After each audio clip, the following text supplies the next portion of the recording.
Hi everyone, welcome you all to the new video.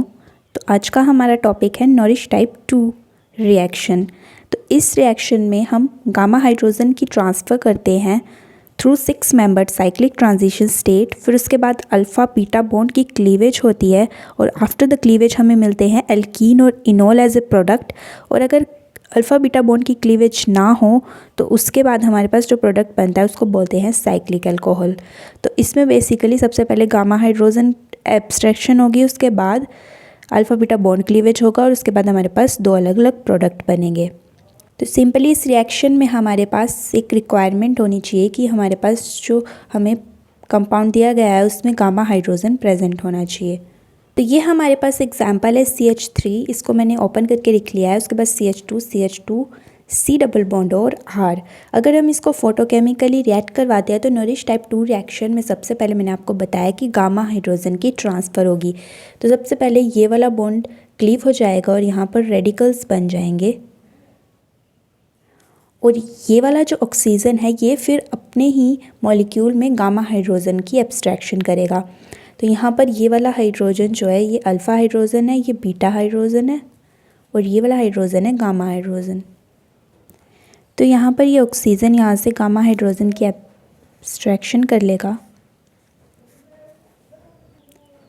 तो एक radical हमारे पास यहाँ पर आ गया क्योंकि यहाँ से हाइड्रोजन यहाँ पर शिफ्ट हो गया और यहाँ पर OH बन गया और ये वाला रेडिकल तो यहाँ पर पहले से ही था। तो इसके बाद अब हमारे पास यहाँ पर 3 प्रोडक्ट बन सकते हैं। सबसे पहले अगर हम इस और इस वाले रेडिकल को ज्वाइन कर देंगे आपस में तो हमारे पास साइक्लिक अल्कोहल बन जाएगा। ये वाला बॉन्ड यहाँ पर एक बॉन्ड बन जाएगा और ये CH2 इसके बीच में रहेंगे तो ये हमारे पास बन जाएगा साइक्लिक अल्कोहल। अगर हम इस अल्फ़ा बीटा बॉन्ड की क्लीवेज करते हैं तो हमारे पास बन जाएगा एल्कीन। और अब हमारे पास एक बनेगा इनोल।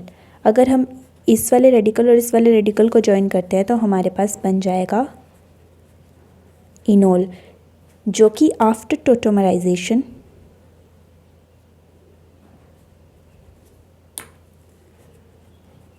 कन्वर्ट हो जाएगा कीटोन फॉर्म में। क्योंकि आपको पता है इनोल फॉर्म स्टेबल नहीं होती है तो वो टोटोमराइजेशन करती है, उसके बाद वो कीटोन फॉर्म में कन्वर्ट हो जाती है। तो ये हमारे पास 3 प्रोडक्ट बनते हैं। सबसे पहले गामा हाइड्रोजन ट्रांसफ़र होती है, उसके बाद अल्फ़ा बीटा बॉन्ड की क्लीवेज होती है। अब अल्फ़ा बीटा बॉन्ड की क्लीवेज अलग अलग तरह से हो सकती है। अगर बॉन्ड की क्लीवेज नहीं होती है तो हमारे पास साइक्लिक अल्कोहल बनता है और अगर क्लीवेज होती है तो हमारे पास एल्कीन और इनोल बनता है। अब यहाँ पर कुछ एक्सेप्शंस या आप पॉसिबिलिटीज़ मान लीजिए। तो सबसे पहली पॉसिबिलिटी यहाँ पर होती है कि जैसे यहाँ पर एक गामा हाइड्रोजन प्रेजेंट है तो यहाँ पर 2 भी हो सकते हैं। तो हमें ये पता होना चाहिए कि हमें कौन सा वाला जो है वो ट्रांसफ़र करना है।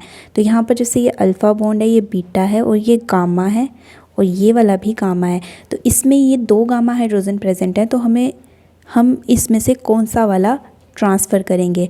तो यहाँ पर हम देखेंगे after the abstraction of hydrogen उनमें से कौन सा स्टेबल रेडिकल फॉर्म कर रहा है। तो यहाँ पर जैसे बनेगा हमारा, अगर ये एब्स्ट्रैक्ट हो जाएगा तो यहाँ पर हमारा प्राइमरी रेडिकल बनेगा और यहाँ पर हमारा सेकेंडरी रेडिकल बनेगा। तो आपको पता है सेकेंडरी रेडिकल ज़्यादा स्टेबल होता है as compared to primary radical. तो हम ये वाला हाइड्रोजन एब्स्ट्रैक्ट करेंगे। आप इस क्वेश्चन को एज एग्जाम्पल भी सॉल्व कर सकते हैं। सेकंड हमारे पास पॉसिबिलिटी आती है कि ज़रूरी नहीं है कि गामा हाइड्रोजन ही अप्रोचेबल हो ट्रांसफ़र करने के लिए। जैसे यहाँ पर ये हमें कंपाउंड दिया गया है, यहाँ पर ये हमारा अल्फ़ा पोजीशन है और ये हमारी बीटा पोजीशन है और ये हमारी गामा पोजीशन है और इसी के साथ ये हमारी बीटा पोजीशन है और ये हमारी गामा पोजीशन है और ये वाला जो हाइड्रोजन है ये हमारा डेल्टा पोजीशन पे है। तो यहाँ पर जो ऑक्सीजन है उसको डेल्टा पोजीशन वाला हाइड्रोजन ज़्यादा अप्रोचेबल है एज़ कम्पेयर टू जो गामा वाले हाइड्रोजन है। तो यहाँ पर ये डेल्टा को भी एब्स्ट्रैक्ट कर सकता है। ऐसा नहीं है कि गामा को ही एब्स्ट्रैक्ट करना है, अगर अप्रोच ज़्यादा नज़दीक हो तो हम डेल्टा को भी ट्रांसफ़र कर सकते हैं। तो इस वाले में ये वाला हाइड्रोजन ट्रांसफ़र होगा। तो ये कुछ पॉसिबिलिटीज़ हैं जो आपको देखने को मिल सकती हैं अलग अलग क्वेश्चन में।